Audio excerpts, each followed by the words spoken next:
I'm gonna turn my phone off because we don't need any distractions. We really did not prepare ourselves. Nowadays songs, they just like, hit you verse, chorus, bridge, chorus, out. Hey everyone, and welcome back to the So Rude podcast. My name is Paige Ruderman, and welcome to another episode.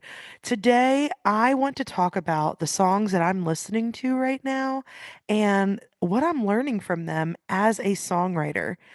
I think I'm going to start using the title songwriter in training because I am a songwriter, but I'm learning from all of my experiences. And so, as a songwriter in training, I think it's important to tailor our listening ear as much as we possibly can. And one of the best ways to do that is to start with the songs that we already like listening to. So, on this episode, I'm going to highlight some of the tracks on my current playlist. I'm going to talk about what I admire from a songwriting perspective. That includes the lyrics that really stand out to me, interesting song structures or choices, melodies that I'm taking notes on. This is also a chance for me to share how these songs are influencing or inspiring my songwriting process. And that way, if you're looking to reevaluate your process, this might give you some tips or tricks or places to start. Today I'm going to be breaking down three songs. Number one, Broken In by Ella Langley. Number two, What Are You Listening To by Chris Stapleton. And three, Let Me Down by Daisy Jones and The Six. Each of these songs has its own unique storytelling and emotional element that is going to make for a really rich conversation. Plus, they also have variety across them, from country fans to TV lovers. So let's dig into these together. All right, so let's get started with number one, Broken In. I'm listening to the acoustic version of this song. It is written by Ella Langley, Ian Christian, and Jordan Fletcher. It was produced by Will Bundy. If any of those names are mispronounced, my apologies. I'm reading them off a screen. This was performed by Ella Langley.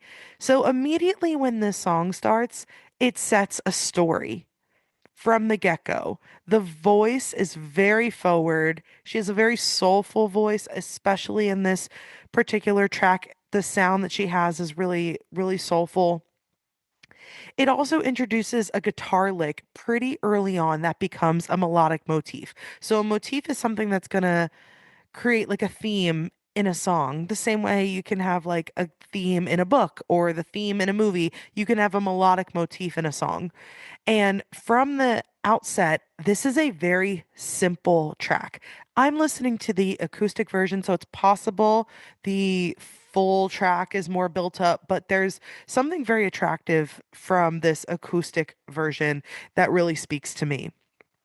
So, this is a trick I use all the time when I'm writing my own songs. I'll write a lyric and then I'll go back and I'll read it and I'll be like, when it's just read in its written form, is it saying what I want it to say? Because sometimes we get so distracted with the melody and the voice of the person singing and the track and the guitar. And it's like, no, no, no.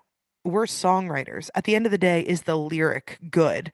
And so this particular song, Broken In by Ella Langley, opens up with verse one: guitars, trucks, and cowboy boots, a few things better used. So immediately she's setting this scene of like, these are all items that she might experience in her day to day that are better off when they're kind of broken in. She then goes on to say, when you can see what they've been through, you know they're made to last. So she's creating this vibe immediately of like, hey, you can go off and use these things, but it's the items that stick around, you know that they're built well. She then continues to say, there's nothing wrong with faded jeans, a couple tears, fraying seams. And then she sums up this verse one by saying, baby, all that really means is that we all got a past. And she really guts you when she says that final line because she had put so much imagery in the room, the metaphorical room, the furniture in the room of setting this scene. She has guitars, trucks, cowboy boots, faded jeans, and you know that they're built to last. You're thinking of these well-worn but long-lasting brands. And she sums that up by saying, "But we all got a past. No one's perfect. Nothing's perfect. Nothing lasts forever in its idyllic form, but things can still last and they're better for it." And then when she hits that chorus, she really hammers in the used comment. She talks about, I don't trust a horse that ain't been rode or a truck that ain't been sold. Hands and hearts that ain't got scars, they ain't worth holding. And so she's saying, like, I won't even trust in these things that I know haven't been kind of, to use her term, broken in. They haven't been used because she hasn't seen what it can really accomplish. Songs sound better on rusty strings. I don't know if any of you play guitar, but my guitar certainly sounds better when the strings are broken in. Worn in leather feels good to me. I think of, horse saddles because she kind of opens up with cowboy boots, but I'm also thinking about baseball gloves. That's leather, or another type of leather product that is better when it's more flexible. And then the very last line of her chorus is, guess you could say that I like things broken, broken in. And I love that she breaks up that visual. She says, I guess you could say that I like things broken, because she hasn't exactly like come out and made this connection yet, but she's setting up this metaphor for like, maybe I too am better broken. I too can be better off because I might be used, or I've withstood some challenges in life. So she says, guess you could say that I like things broken. And then she emphasizes that broken in. So it's not just that I'm broken. It's like you might think I'm broken, but I'm coming back from this better than what I was for it. And so I just really like that visual in the line, but then melodically, because again, songs are taking almost poetry and putting it to a melody. So kudos to Ella and the writers for this. They push off the broken in for an extra beat. So it goes like broken, broken in. That extra beat, it kind of keeps us in this suspended place where it hasn't been resolved yet. We know there's a resolution coming, but it hasn't hit us yet. And so I really like how they built in that natural pause, because as we're listening and the lyrics are moving and moving and moving, I think she's going to say it and she's going to finish her thought, but it pushes it one extra beat. And that's like the really fun part of writing, and how do you want to phrase things, because it gives the creators so much opportunity to elicit an emotion more than just what's written, and how you can use time and melody to your advantage as well. So as I was saying, like at this point in the song, I think she's also not just talking about guitars, trucks, and cowboy boots, but she's talking about herself, basically justifying that all things can be worn in, not perfect, but those things are still beautiful and they're still valuable and they're still important. And thus, through extension, of something is broken, but it's not necessarily bad. That means if I'm broken, I'm not bad too. And then I know that she was setting up that moment because she expands upon this in verse 2. But even as a listener up to that point, you can kind of get this. She's trying to set a tone for the message she wants to portray. So in verse 2, she goes on to explore that theme, and she says, say all that to tell the truth. There's still some things that I like new. So she's saying, like, not everything has to be broken. And she uses the example of like the first time that I kissed you and the first smoke out of that pack. I think all of us, I equate the first smoke out of that pack to be like the first piece of paper in a notebook, because I'm not a smoker. So it's just like when something's like pristine in that moment and you get to use it for the first time, there's a magic there. Just like a first kiss with someone, it's like, oh my goodness, there's a little bit of apprehension, a little bit of excitement. But she closes verse 2 by saying, from who we are to where we've been, swearing we won't love again. So she's saying, like, we used to swear we would not love again because of what we've been through. And she ends this by saying, folks like us, the only way back in is through the cracks. So now she's connecting with the listener of the song, which is a you, because she's saying, the first time I kissed you. So she's speaking directly to a person, and folks like us. So now she's making this connection between me and the you of the song, this listener. And the only way back in is through the cracks. The only way back into love. Swearing we wouldn't love again, but the only way back in is through the cracks, which means there has to be cracks to come back from. And so again, I think she's really expanding on this broken metaphor that we as people can be broken, but we're worth keeping around. Goes back to hit us with the chorus again, a chorus two. But in this chorus, there's a male harmony. It's kind of layered, it's a little bit deeper down.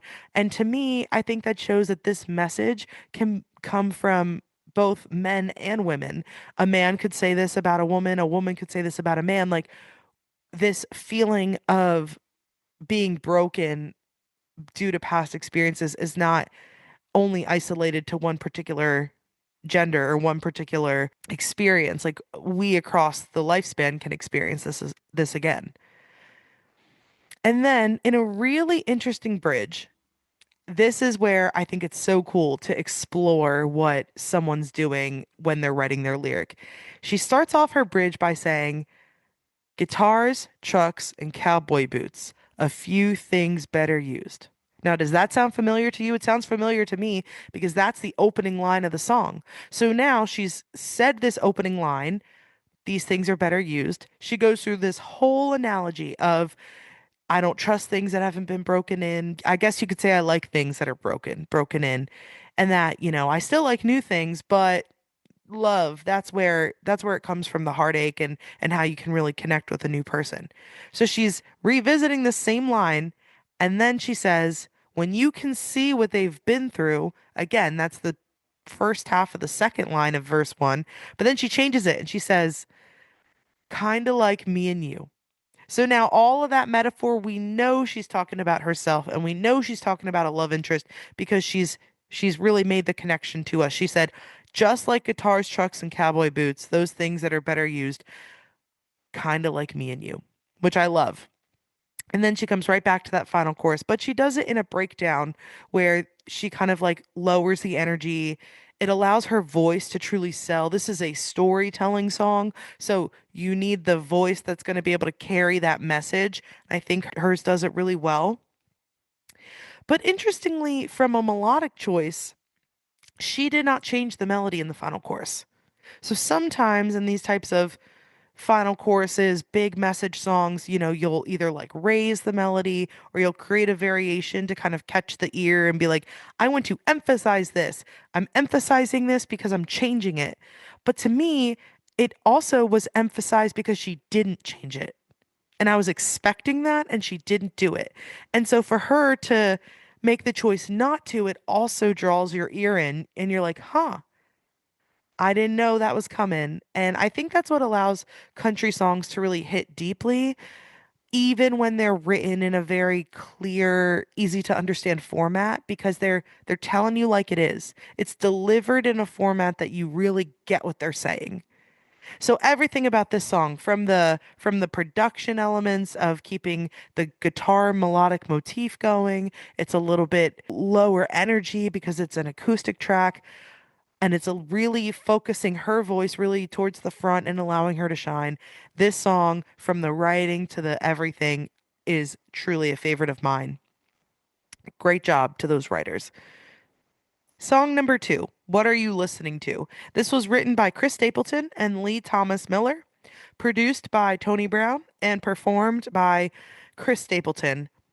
Anyone listening who has heard any Chris Stapleton song before, or even heard him sing the national anthem at the Super Bowl a couple years ago, knows that his voice is incredible.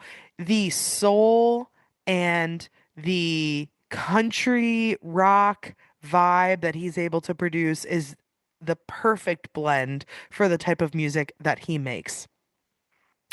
This song has more of a ballad feel. Part of that is from the tempo. It's a little bit slower of a song. It allows the soul to really be heard. So, just to talk about Chris Stapleton for just a minute, he is one of the few artists that I think can deliver a powerful performance of a song without all the bells and whistles. He will shine with the simplicity of a track, in the simplicity of the lyrics that he sings, and he just delivers that message. He's not a performer. When I say the word performer, some people think of like the Beyoncés and the Justin Biebers and the Justin Timberlakes and the Britney Spears of the world, where they're putting on a show with the dancing and the dancers and the moves and the lights and the etc. Chris Stapleton doesn't need that. He can really sell a song with just him and a guitar. Interestingly, my favorite version of this song is actually a radio performance where it is just him and a guitar, kind of just like lamenting away about his experience. And I'm going to include the link to that one because I think you guys should check it out. It's really, really powerful. Of course, I'm going to be talking more of the this version you find on Spotify and other types of streaming platforms, but definitely make sure to check out that radio performance. It's a great one. Also, what's really cool about this song is it's not new. It's actually like over 11 years old, but it still hangs around in my playlist of songs because I love the message and I love the sound. So let's get into that. Okay, can we just talk about the genius of the song for just a minute? Every single one of us that is a music fan knows the experience of listening to a song and being taken back in time to whatever was happening at that moment, and how specific songs can bring up specific memories. People are associated with specific songs, places, vacations, etc. So, for him to use the metaphor of listening to music to think of someone else is mind blowing because we all listen to music to think of someone. So, he was able to capture this very human experience, and that's the channel of the song and the spirit of the song. So, I think that's a super creative approach. And he also does it so well that it's not cheesy. It's not preachy. It's not like, oh, you did this, me too. He's just selling his experience. So, opening up this song. So, talking about production for a minute, immediately when this track opens up, it has a very reminiscent vibe. He has this rocking in the I'm pretty sure it's guitar. I usually hear that type of sound on a piano, so it could be a synth or something else, but I think it's a guitar. And immediately it has me thinking back in time. Now, again, this track was released a bit ago, but it holds its relevance, and I don't think that the sound is coming from being 10, 11 plus years old. It's coming from that's the vibe he wanted the listener to have. So it still feels very modern. And I'm not 100% sure about this, but I am pretty sure that it is 100% organic instruments. So, what I mean is that's real instruments. They were not created through MIDI or on a computer or a drum pad. Like, these were people in a room playing the instruments, and I think together. I have heard interviews where he talks about recording them all together, and you get your musicians in the room, and other artists like Luke Combs has commented on Chris Stapleton, like that's a live record, like they record it together. And so I'm pretty sure listening to this that it was live instruments. But kind of getting into the lyric, because I am again coming from a lyric perspective, I love the tease of the opening line. So the song opens up with the line, I put that record on. Girl, you know what song, and I let it play again and again. And what I love about this tease is one, listeners can 100% see him doing this. I can picture someone standing there, putting on a song, letting it play, but he doesn't name check the song. He doesn't name check the genre. He doesn't name check the vibe. All he does is say, you know what song. So immediately there is a you, there is a person that this message is directed towards, and that there is so much history and experience shared between the two that all he has to say is, I put that record on and you know what song it's going to be. And I let it play again and again. I wanted to soak in these memories. So as a listener, it allows me to place my own song in its place. Because he didn't tell me what it was, it allowed me to fill in the blanks. Genius, genius. And then he continues that reminiscing vibe that comes from missing a past flame by saying, you're in every line, takes me back in time. Yeah, tonight I'm wondering. So this song, it's not just I'm putting on the song and I'm thinking of you. Everything about this song makes me think of you. Every line talks to either our experience shared or about you as a person. It takes me back in time when we were together. And tonight I'm wondering, I am in this moment. This is a special thing that I think some artists have and some writers when they really are masters of the craft. He didn't say I miss you. He didn't say I'm listening to music that makes me think of you. He's saying, I put on a record. You know what record it is. You're in every line, and it takes me back in time. He says it without saying it. He shows it to us. And that's what the true craft of songwriting. What's also really cool is that he's a male vocalist and he lets the lyrics sing for themselves. He is so tasteful in the way he pronounces melodies and lyrics. He lets the lines really sell the story.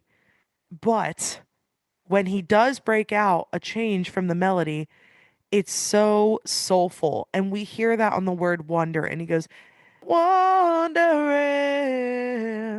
Like, I can't even do it justice, but he has this really pretty run on the word wondering. And it hits you because up until this point, there hasn't been too many melodic runs. So when you hear a variation, it immediately perks up your ear. Now we hit the chorus, and he's asking a million questions that he does not have the answers to. The chorus says, what are you listening to? Is it a cover band in some college town bar where it's na na na's and air guitars? Or is it something to get you through, like a sad song playing on the radio station, tears still falling and hearts still breaking?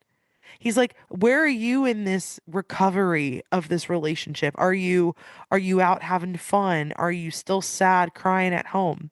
And he really sets us up for like this person could be in any one of these emotional places and he doesn't know and he wants to know. He then hits us with, to me, is one of the most gut-wrenching lyrics in this song. He said, or is it a love song about someone new? Have you already moved on, sharing your love with someone else, and all I'm doing is stuck here listening to a song, thinking about you, thinking about how you could be doing that? And then he closes it again. What are you listening to? He wants to know. He's craving the answers to these questions. Again, I that heartbreaking lyric of is it a love song about someone new? That's the worst place to be. Like when you're in love with someone else and you're missing them, but they're already moving on with a new love, like you've kind of just been left behind. It's truly heartbreaking.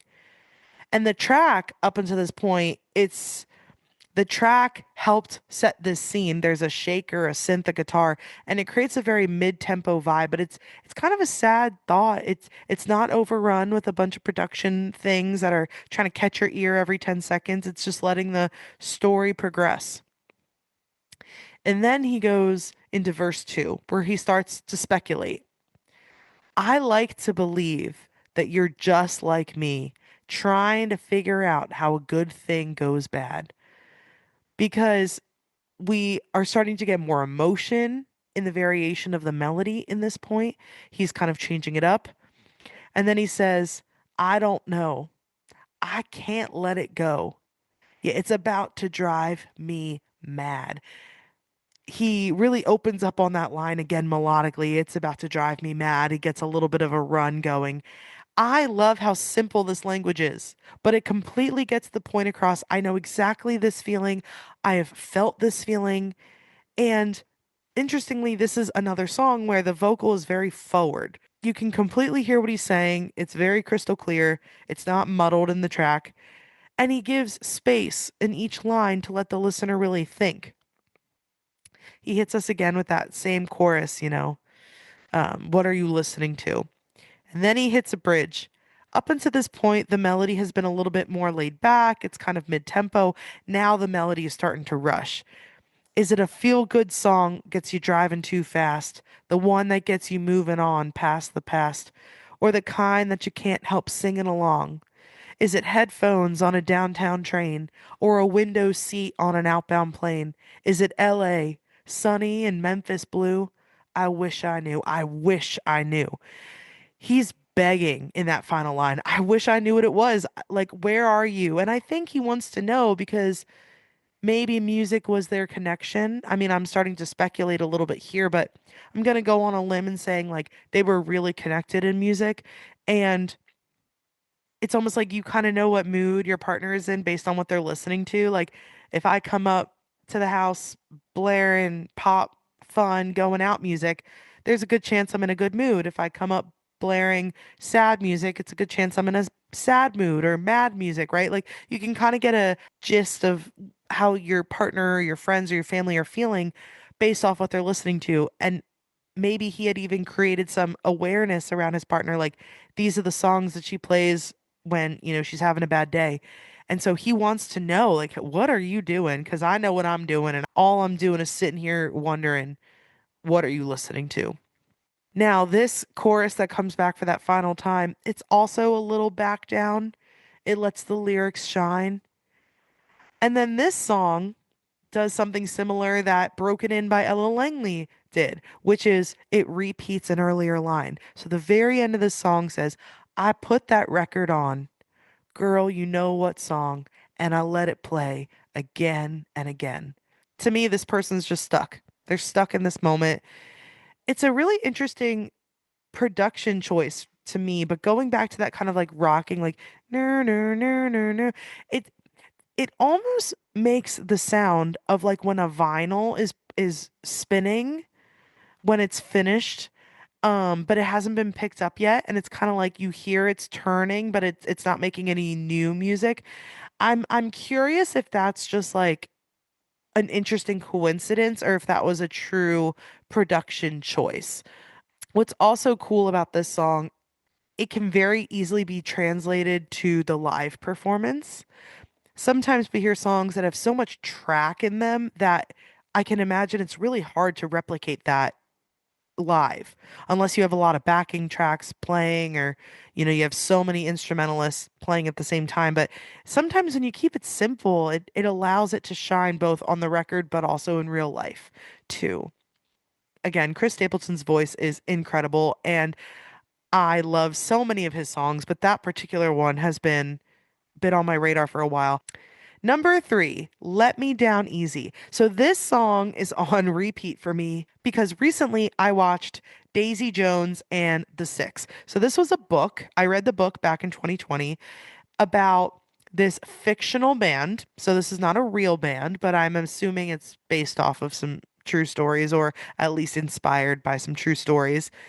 And the book was written like an interview, which is so cool if you haven't read it. It was a fun read.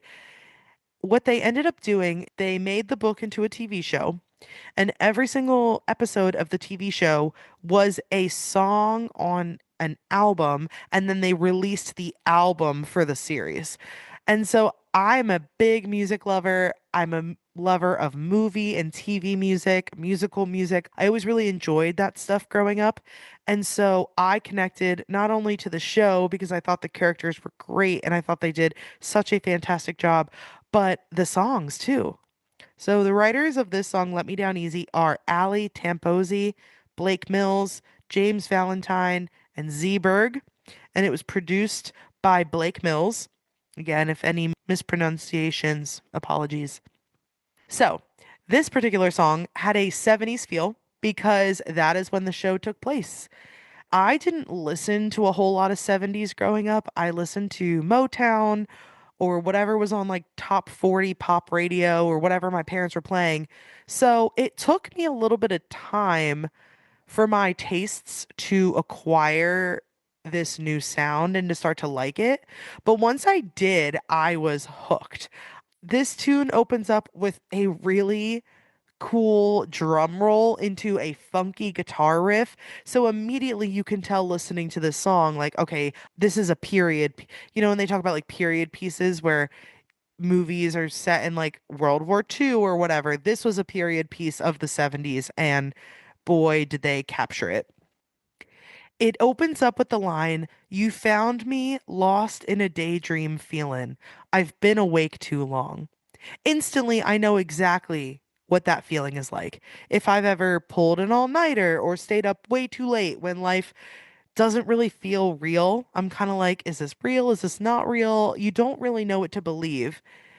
Additionally, the vocal on this song opening up, the vocals more blended into the production. It's not so forward, which kind of creates this mask in the sound. So now you have this lyrical content that's talking about feeling lost, feeling kind of daydreamy. I've been awake too long within this track of immediately putting me into the 70s. It's a period piece sound. I'm like, okay, I know what you're talking about here. You don't really know what's real and what's not real. She then goes on to sing, "My eyes are open while my heart keeps sinking deeper till the days are gone." So my eyes are open. I know I'm witnessing this happening, but like I just feel myself falling and sinking in. She then goes on to a little bit of a pre. Doesn't mean I won't believe it. Doesn't mean I won't believe it still. I'm trying to believe my eyes. I'm trying to believe what I see and trust what I see, but there's a part of me that just like is a little bit lost in this. And then my favorite line in this entire song is at the end of the pre, which if you've listened to some of my previous episodes, you know I am a sucker for a good pre-chorus. I think it's overlooked. People are dropping them or rushing them because they don't want the song to be longer than like, God forbid a song is longer than 2 minutes and 31 seconds.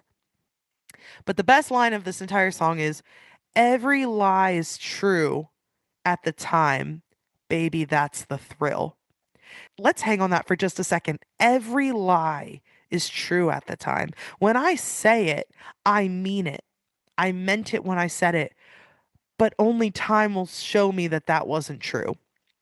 And then to say that's the thrill. That's the thrill of being lost in this daydream feeling with you. I've been awake too long because there's a thrill in not knowing, like, is this real? Is this going to last? Am I going to wake up one day? Was this all a dream? And it's kind of captured us in this like ambivalent feeling. And then we get to the chorus. Oh, won't you let me down, let me down easy if you're going to let me down.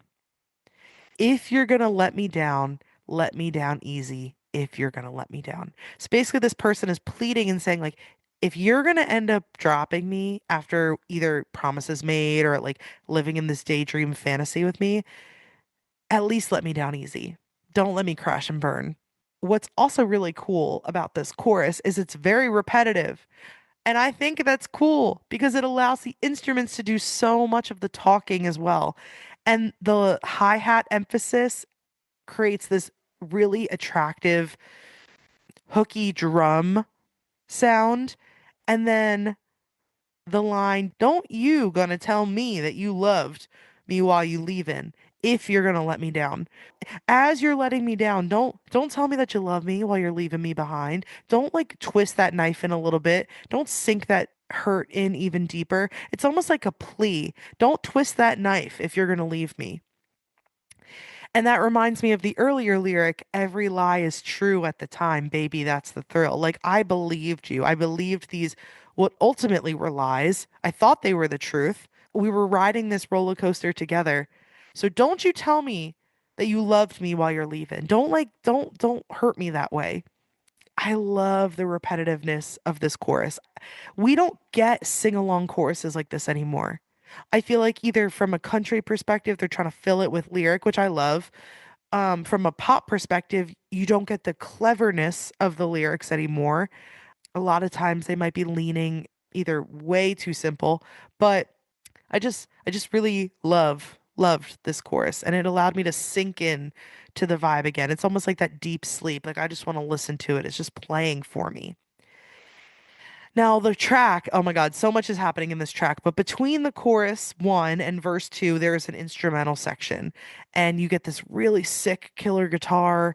Just the tone of the guitar is so cool, and it's allowing the instrumentation, the sound, the production to be just as part of this track as the lyric and the song and the voice.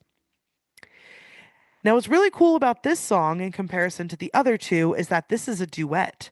So when verse two comes in, it's the male voice. So there are two parties at play in this song, and both of them are feeling the same way. Verse two says, I could see us waving in the distance like a mirage on sand. So this other person is also saying, like, you've been up too long and you don't know what's real. I think that this is a mirage. I'm getting dehydrated and I'm lost in the images of this. Verse 1 then goes on to say, that could be us trading secrets no one else could understand. Like when you're kind of like lost in the beauty of a fast-paced love with someone, you have your own like interpretation of what's happening, and it's kind of like the two of you are the only two that really know what's going on. And so you we could be trading secrets, nobody else understands this. And then he goes on to say, I got you under my skin now. Why do you make it so hard? So, what was supposed to be this fun, lighthearted, maybe even fling, now there's emotion. Now you're underneath my skin. I can't leave this alone without it feeling difficult. And then it ends with, don't leave me broken and free. Won't you tell me where you are? Because when you're so infatuated with someone that you can't let go, but you know it isn't good for you, it makes you kind of mad. And then a lot of times when there's a toxic partner, they'll kind of say, like, I'm leaving you behind. I'm the problem. I'll let you go. So when they say, don't leave me broken and free, like by you leaving to free me, all it's going to leave me is heartbroken in the end. Or maybe you've already hurt me. Like I've already lived through this hurt. Why would you let me just, that's all I have to show for it. Tell me where you are. Like I want to be where you are. And so this is a lyric that really speaks to me in that way because it's saying, don't break me while you're leaving. Don't say you're going to free me, but break me before you go. And that kind of, again, talks to the chorus. So now we're back to the chorus. Oh, won't you let me down, let me down, let me down easy if you're going to let me down. And then the second half of the chorus, don't you gonna tell me that you loved me while you're leaving if you're gonna leave me now. Like we've already been through all this. We've invested. We've moved forward from this. We've been through this together. So, yeah, again, really cool. And then for a bridge, there's no vocal bridge. It's strictly instrumental, which allows the music to build and build and build in tension back to a final chorus. What's also cool about this song is that it never loses intensity. There's a little bit of a drop in verse 2 just to allow the male vocal to kind of like introduce itself, but it never gets boring as a listener. I can let it just play and go along for the ride. And what's even really nice is after the final chorus, there's another like 12 counts of instrumental. There's a post chorus. Since when do those exist? Again, songs nowadays, it's if like everyone's like, oh my God, we're under three or at 2.5. It's like, oh my God, like God forbid you have to take a little time to enjoy the song. Most songs people really like from the past were longer, anyways. I'd love to see us as a society get back to listening to longer songs and appreciating the stories behind them. But overall, this one stuck playing for me because I think I'm finally starting to develop a taste for this 70s sound. And so 70s, maybe even 80s, depending on what they were really going after there. But if you have any recommendations of songs like this, I would love to add them to my playlist. These are just the three that I've been listening to lately. They are things that I enjoy. I've shared with you things I'm taking away from them as a songwriter. How can I gut people by either using metaphors or speaking clearly? Like, what do I want the listener to take away from it? Can I create melodic motifs that help carry the message of the song? Can I create a vibe for the song and then let some of the repetitive nature of lyrics emphasize the emotion I want the listener to have? So these are just a few songs that I'm really liking. I actually created a playlist that as I continue to do more of these what I'm listening to moments, I will continue to add them to that playlist. So if you're interested in following along with that, I'll have it down in the description. As well as if you are not already following this podcast, please make sure to subscribe. We have Instagram and TikTok at sorude.podcast. It's also on YouTube where the video will be available. And you can also subscribe on Spotify, Apple Podcasts, or wherever you are listening to your shows. It shows that there's growth on the show, which allows me to bring on really cool guests or know that I'm on the right track as far as topics you are interested in hearing more about. As always, have a fantastic rest of your day, and we'll chat again soon. Bye now.